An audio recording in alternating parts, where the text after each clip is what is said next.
Okay, Assalamualaikum dan selamat pagi. Hari ini kita akan teruskan lagi kita punya kelas sambungan daripada yang minggu lepas dalam bab 2, konsep mol, formula dan persamaan kimia. Hari ini kita akan fokus kepada formula. Okay, formula kimia. So, cikgu harap kamu tolong tengok balik rakaman kelas yang telah pun cikgu buat. Kan beberapa, cikgu rasa ada 2 itu. Sebab penting tajuk-tajuk sebelum itu penting untuk difahami sebab 2 tajuk selepas ini dia akan gunakan semula yang kamu pelajari asas itu. Iaitu daripada mol untuk cari jisim ataupun cari isi padu. Dia akan guna semula benda tu. Jadi tolong pastikan kamu faham subtopik tersebut. Okay.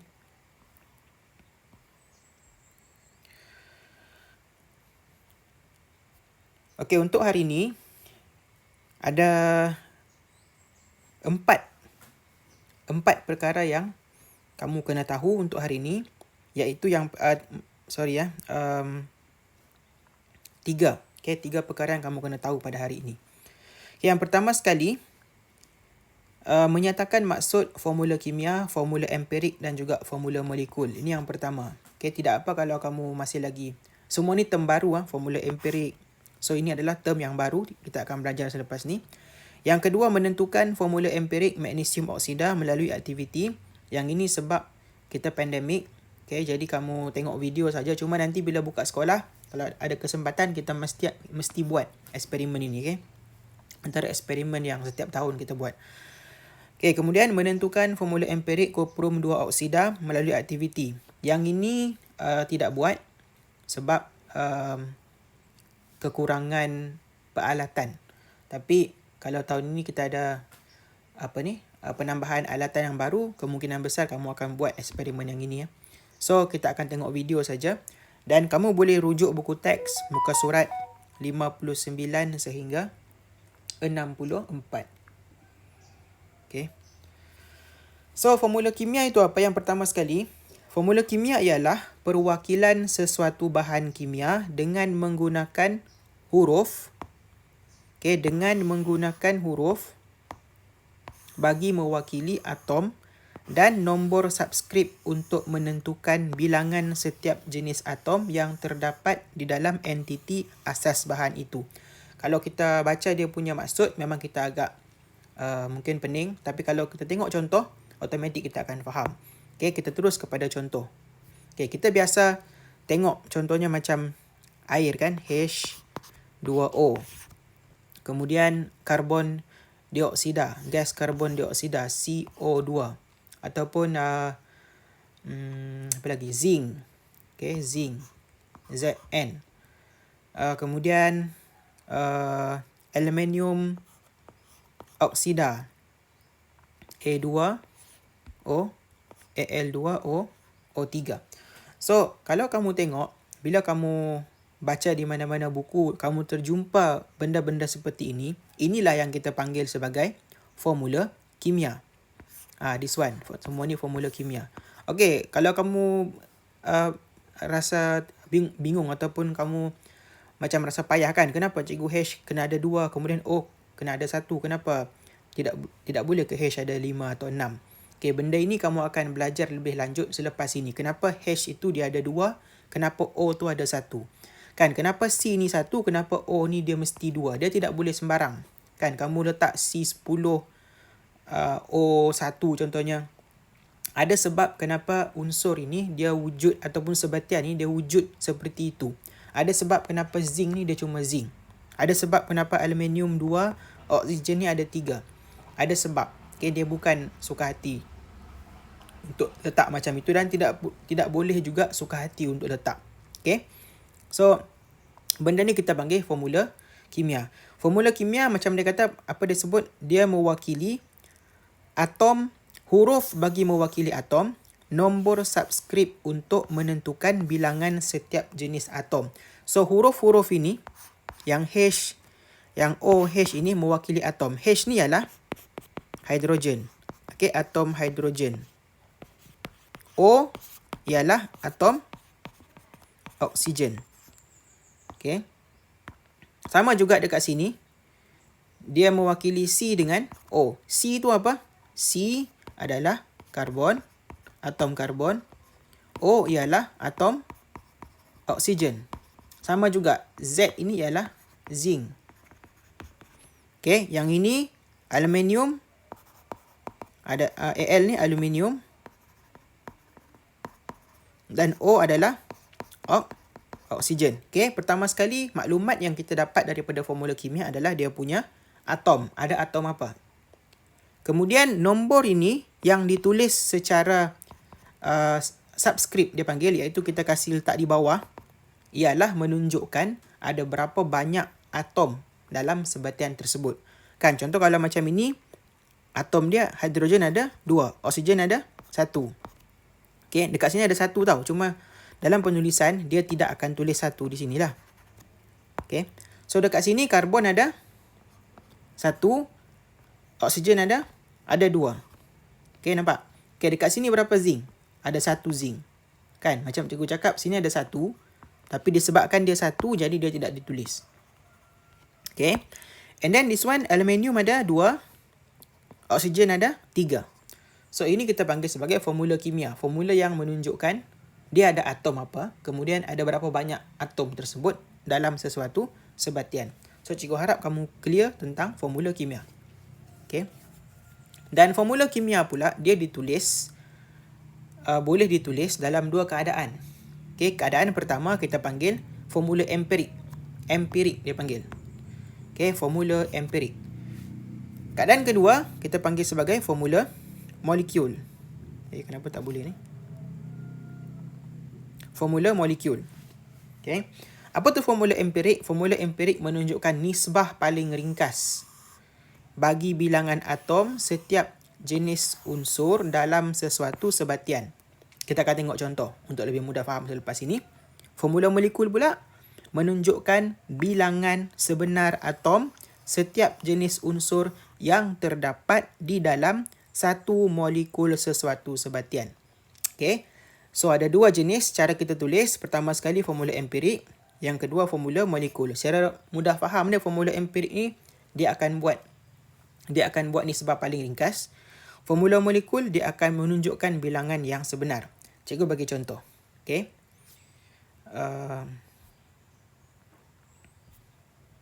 Okay, dekat sini. Okay, contoh formula empirik dan juga formula molekul. Formula empirik dan juga formula molekul. Okay, formula molekul adalah menunjukkan bilangan sebenar. Contoh, karbohidrat. Karbohidrat yang kita makan itu, nasi, dalam beras itu kan, dalam nasi itu, formula molekul dia adalah C6H12O6. Okay, ini adalah formula molekul untuk karbohidrat. Maksud dia apa? Dalam nasi itu kan, ada karbohidrat kan. So, karbohidrat itu dia punya formula kimia dia macam ini. Macam ni lah nasi tu. Kan, beras tu dalam dia ada C6H12O6. Ini 1. Kemudian dia akan sambung lagi dengan C6H12O6. Ini 2. Dia akan bergabung lagi. Bergabung panjang-panjang, lama-lama dia jadi nasi, jadi beras. Inilah yang terdapat dalam beras. Okey. Tapi dalam penulisan, kita boleh kasih ringkas dia. Ini kita panggil sebagai nisbah teringkas itu. Jadi formula empirik kita boleh kasih ringkas. Kalau kita belajar matematik, kan, belajar matematik, benda ni kita boleh kasih ringkas. Kan, kita boleh kasih keluar dia punya, kita panggil faktor sepunya. Kan. So, kamu nampak 6, 12 dengan 6 ini. Jadi, kalau kita kasih ringkas, kita boleh dapat CH2O. Okay, begini. So, ini kalau kamu tidak berapa bagus matematik, benda ni akan jadi masalah lah. Kan, daripada sini kita boleh kasih ringkas jadi CH2O, di mana kan dia punya faktor sepunya adalah 6. 6.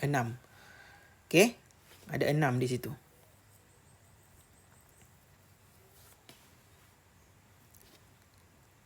Bila kamu kasih darab balik,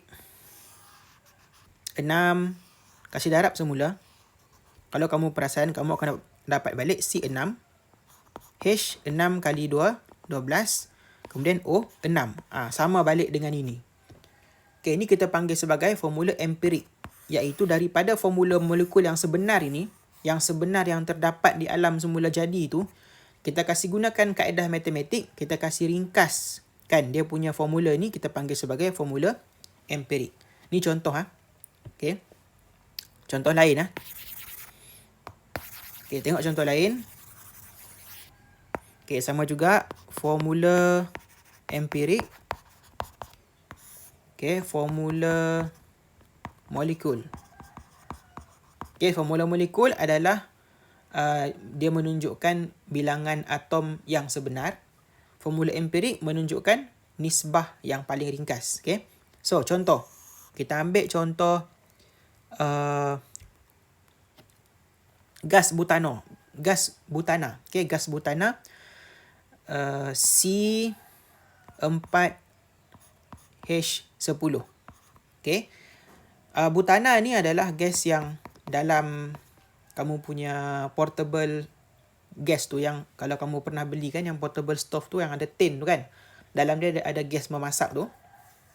Jadi gas itu nama dia gas butana. Kalau kamu baca dekat tin tu, dia akan cakap butana. Jadi butana tu formula molekul dia C4H10. Maksud dia ada 4 karbon, ada 10 atom hidrogen. Okey, ini adalah yang sebenar. Kalau kita guna matematik, kita boleh ringkaskan formula ini menjadi C2H5. Okey, di mana dia ada dia punya faktor sepunya tu, iaitu ada 2 di sini. Okay, perlu kata macam ni? Tak perlulah. Ni cikgu mau tunjuk saja. Tapi yang penting kamu tahu this one. Formula empirik dia. Yang cikgu tulis ni, cikgu mau bagi tahu kamu, itulah dia punya faktor sepunya dia tu. Okay, bila kamu darabkan semula, kamu kasih masuk balik. 2 kali 2 sama 2 kali 5, kamu akan dapat C4H10. Dapat balik nilai yang tadi. Okay, ini kita panggil sebagai nisbah yang paling ringkas. Okay, nisbah yang paling ringkas. Kamu boleh tengok buku teks muka surat 60. Di situ ada dia tunjuk macam mana mau buat nisbah yang terringkas. Tapi kalau sudah biasa matematik, kita dapat nampak dan kita biasa. Sebab ini adalah antara matematik yang asas untuk kamu kuasai. Okay. So, boleh tengok semula video ni kalau kamu tidak faham. Tengok balik macam mana daripada formula molekul, kita boleh buat formula empirik. Kan, kasih bahagi. Kalau secara ringkas dia lah. Cari dia punya faktor sepunya tu, kasih bahagi dia. Okay. So, cikgu harap kamu faham formula empirik dan juga formula kimia. Formula empirik menunjukkan jumlah sebenar setiap atom unsur itu. Tapi kalau formula empirik, dia adalah ringkasan. Okay. Nisbah yang paling ringkas. Daripada formula molekul, kita guna matematik, kita kasih ringkas. Formula empirik tidak wujud dalam semula jadi, dia tidak wujud. Dia wujud dalam matematik saja. Kan? Contohnya kalau karbohidrat tu kan, C6, H12, O6. Yang dalam beras kamu ni lah. Dalam nasi. Kan? Dalam beras. Macam gini. Tapi kalau kita guna matematik, kita kasih ringkasnya, kita dapat CH2O. Yang ini ni tidak ada. Dia cuma dalam matematik. Tapi dalam kehidupan sebenar, benda ni tidak ada. Kan? Kita cuma kasih ringkas dia menggunakan matematik. Okay, so harap benda ni difahami. Kalau tak faham, kasih ulang balik video tersebut. Okay, so seterusnya penentuan formula empirik. Okay, formula empirik sesuatu sebatian yang tidak diketahui. Formula molekulnya boleh diperoleh melalui analisis peratus komposisi sesuatu bahan. Okay, cuba kita bayangkan. Kan, kita dapat satu bahan lah. Kita ambil satu bahan. Kita tidak tahu pun dia punya formula molekul. Tidak tahu. Macam mana kita mau tahu formula empirik dia? Kan, kalau kita tahu formula molekul, senang tahu formula empirik. Kan, tapi kadang-kadang kita dapat bahan, tidak tahu pun formula molekul dia, tapi kita boleh cari dia punya formula empirik melalui eksperimen. Kan, inilah yang kamu akan buat bila buka sekolah nanti. Okay. So, ada pengiraan yang macam cikgu cakap tu lah, melalui analisis peratus komposisi sesuatu bahan. Okey, daripada sinilah paling penting kamu kena mahir balik rumus yang kita belajar sebelum ini. Okey, bilangan mol, daripada mol bagaimana mau cari jisim. Sebab tu cikgu suruh kamu mahir yang itu. Sebab benda tu akan sentiasa diguna pakai selepas ini. Okey, tolong kalau tidak boleh, tengoklah beberapa banyak kali video tu untuk dapat kefahaman. Kalau tidak faham, tolong tanya. Okey. So, macam mana mau cari dengan pengiraan? Formula empirik tu, yang ringkasan tu kan. Macam mana kita mau cari melalui pengiraan? Okey, contoh dia dalam buku teks kamu. Muka surat 61. Okey. 1.35 gram aluminium berpadu dengan 1.2 gram oksigen untuk menghasilkan aluminium oksida. Apakah formula empirik aluminium oksida? Sekarang ni kita tidak tahu ni berapa. Kan, tidak tahu. Tiada maklumat. Tapi yang kita dapat adalah kita tahu dia 1.35 gram aluminium. Kemudian dia bergabung dengan 1.2 gram oksigen. Kita tahu dia punya komposisi. Kandungan dia tu kita tahu. Ada 1.35 gram aluminium. Kemudian ada 1.2 gram oksigen. Dan bila dua-dua itu bergabung, dia jadi aluminium oksida. Soalan tanya, apakah formula empirik aluminium oksida? Macam mana mau cari? Ini adalah jadual yang kamu kena hafal. Tolong hafal jadual ni ya. Okey. Pastikan step tu kamu hafal. Apa mau buat di sini? Yang kedua apa dia? Yang ketiga apa? Yang keempat apa? Yang kelima apa dia? Ada 5 step ataupun 5 bahagian jadual ini. Tolong hafal. Okay, supaya senang kamu buat pengiraan. Kalau kamu faham, lagi bagus. Kalau faham, tidak perlu hafal. Tapi kalau kamu tidak faham, untuk step pertama, tolong ingat jadual ini. Okay. Okay, macam mana cara mau cari dia? Yang pertama sekali, letak unsur. Nyatakan unsur dia. Dalam soalan dia bilang aluminium dan juga oksigen. Jadi, pertama sekali letak aluminium dan juga letak oksigen. Okey, jisim atom relatif dia akan bagilah. Macam cikgu cakap, kalau dia ada kaitan, dia akan bagi jisim tersebut ataupun dalam peperiksaan kamu boleh rujuk jadual berkala unsur akan disediakan. Okey, yang kedua, nyatakan dia punya jisim ataupun kadang-kadang dia bagi peratus. Jisim ataupun peratus. Ada soalan yang dia bagi peratus, bukan jisim. Ada soalan dia bagi jisim. Jadi kamu letak jisim, kalau bagi peratus, letakkan nilai peratus. Okey, kedua letak dia punya jisim. Berapakah jisim aluminium? 1.35 gram. Okey, 1.35 gram. Okey. Kemudian letak pula jisim oksigen. Berapakah jisim oksigen? 1.25 gram. 1.25 gram. Itu step kedua. Step yang ketiga, cari dia punya bilangan mol atom. Di sini cikgu cakap, daripada jisim, macam mana mau dapat bilangan mol? Tengok balik rumus yang sebelum ini. Okay? Macam mana mau cari bilangan mol daripada jisim? This one, rumus dia. Jisim bahagi jisim molar. Jisim molar mana mau dapat? Dia sudah bagi ni, jisim atom relatif. Ni jisim molar ni. Okay? Ni, sama juga. Jisim molar, jisim atom relatif tu adalah nilai dia sama. Unit saja yang tidak sama. Okay, so rumus ni mana mau dapat? Kalau kamu bingung, cikgu mana dapat rumus ni cikgu? Ini yang kita belajar sebelum tu. Okay, rujuk balik. Yang mula-mula kita belajar tu, this one. Okay, bilangan mol. Kalau dia bagi jisim, cara mau cari adalah bahagi dengan jisim molar. Tolong tengok balik rumus yang kita belajar sebelum ni. Okay. So, step ketiga cari bilangan mol. Rumus dia jisim bagi jisim molar. Jisim 1.35 atas ni. Bahagi jisim molar 27. Mana boleh 27? This one. Aluminium, jisim atom relatif adalah 27. Jisim molar lah tu. Okay. Sama juga untuk oksigen. Jisim bahagi jisim molar 1.2. Jisim dia bahagi dengan 16. Mana mau dapat jisim molar 16? Tengok di sini. Dia bagi sudah. Oksigen, JC molar dia 16. Okey, bila kamu bahagi, kamu dapat 0.05. Sini 0.075. Itu step yang ketiga. Step yang keempat adalah cari nisbah mol atom. Bagaimana cari nisbah mol atom adalah, kamu tengok nilai ni, 0.005 dan juga 0.075. Yang mana yang lebih kecil? Okey, antara 0.05 dengan 0.075, yang mana lebih kecil? Yang nilai lebih kecil adalah this one lah. Okey, 0.005. Jadi, untuk cari nisbah mol atom, kamu bahagikan jawapan ini kepada jumlah yang terkecil tu.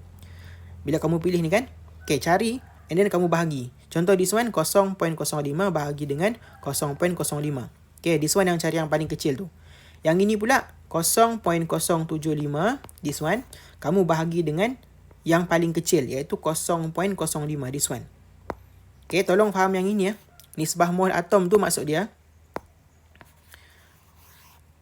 okey, bilangan mol antara dua ni kamu bahagikan dengan bilangan mol yang paling kecil di antara aluminium dengan oksigen. Siapa yang paling kecil kamu pilih and then kamu bahagi. Kan di sini 0.05 paling kecil lah. Kita pilih yang this one. Kan, jadi 0.05 bahagi 0.05. Yang ini 0.07 kita bahagi dengan 0.05. Cari yang paling kecil ni untuk bahagi ni. Okey, tolong clear benda ni. And then kamu dapat jawapan 1 and then 1.5. Bila kamu bahagi, kamu dapat 1 dan 1.5. Okay, next step is yang terakhir, cari nisbah mol atom paling ringkas. Artinya, daripada 1 ni dengan 1.5 ni, kamu kena tukarkan dia kepada nombor bulat. 1.5 ni perpuluhan. Jadi, kita mana ada perpuluhan dalam apa ni? Dalam formula kimia. Dalam formula kimia ada perpuluhan. Kena tukarkan kepada nombor bulat. Jadi, macam mana mau tukarkan? 1.5 kamu darab dengan 2. Okey. 1.5 kali 2 dapat 3. Jadi kalau sini kali 2, di sini pun mestilah kali 2 juga. Biar sama. Dapatlah 2. Okey, so last kali kamu akan dapat 2 mol atom aluminium berpadu dengan 3 mol atom oksigen. 2 aluminium akan bergabung dengan 3 oksigen. Jadi formula empirik aluminium oksida adalah O2O3. Al2O3. Okey. Daripada sinilah sekali apa kamu dapat? Okay, padam dulu. 2 dan 3 ni menunjukkan apa? Okey, aluminium ada 2, oksigen ada 3. So, formula empirik dia Al2 kemudian O3. Okey, tolong pastikan masa kamu tulis nombor, tulis di bawah. Ada pelajar-pelajar yang ada tulis macam gini ya. Aluminium. Ada yang tulis macam ni, salah. Aluminium 2O3, salah. Mesti di bawah. Al mesti di bawah sini. O3. Macam ni baru betul. Okay, so tolong tengok balik. Kasih ulang balik ni video kalau kamu tidak faham macam mana mau selesaikan masalah ini. Okay.